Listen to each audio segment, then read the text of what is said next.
Kulu yiyin mimma fil ardı helalen tayyiba. Halal ve temiz olan şeylerden. Halal olan şeylerden ve temiz olan şeylerden.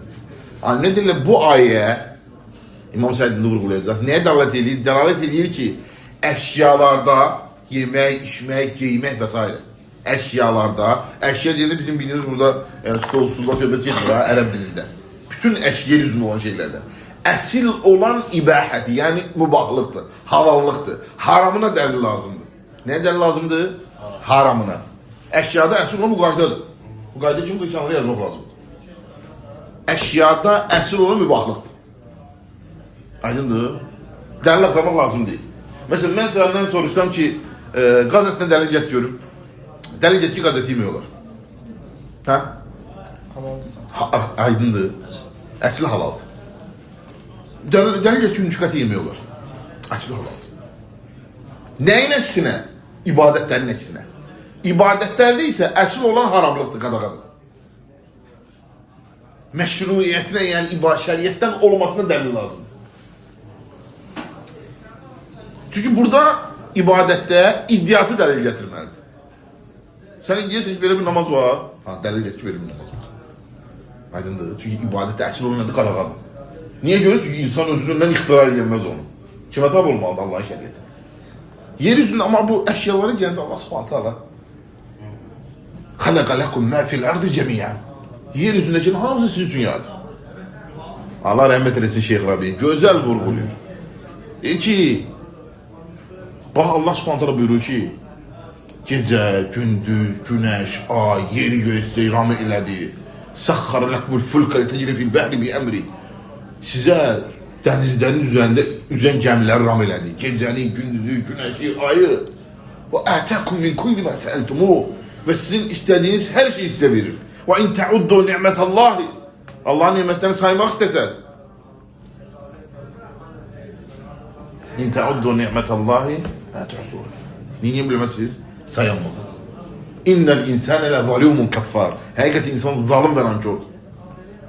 Şeyh orada ağlıyor. Rahmetullah.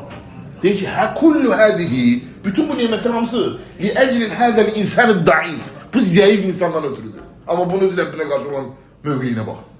Bütün bunların hamısı onu yazdırdı, bunu belirleyip hamısı büyük şeylerdi. Göy, yer, ulduzlar, güneş, ay, yeryüzünde neler çıkarır. Her məxluq üçün ayrı yemək, denizin dibinde yaşayan məxluqlar var. Dağların başında yaşayan heyvanlar ve onların yemeği oradadır. Bunlar bütün Allah subhanahu yaradı. Həcil insanı daif, bu zayıf insandan ötürü. O ise bunu neye sərf ediyor? Öz Rəbbinası diye. Sonra şeyh ağlayır buyurur ki وَمَا قَدَرُ اللّٰهَ حَقَّ قَدْرِ Onlar Allah'a layıklıca qədir qiymətə koymadılar. Onlar Allah'a ne demediler? Layıklıca qədir qiymətə koymadılar. Bütün Allah'ın hamısı neden ötürüdür?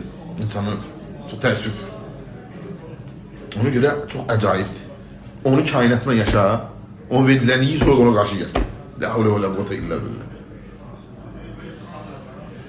Kulu mimme fil ard halalen tayyibe. Halal, temiz olan şeylerden yiyin.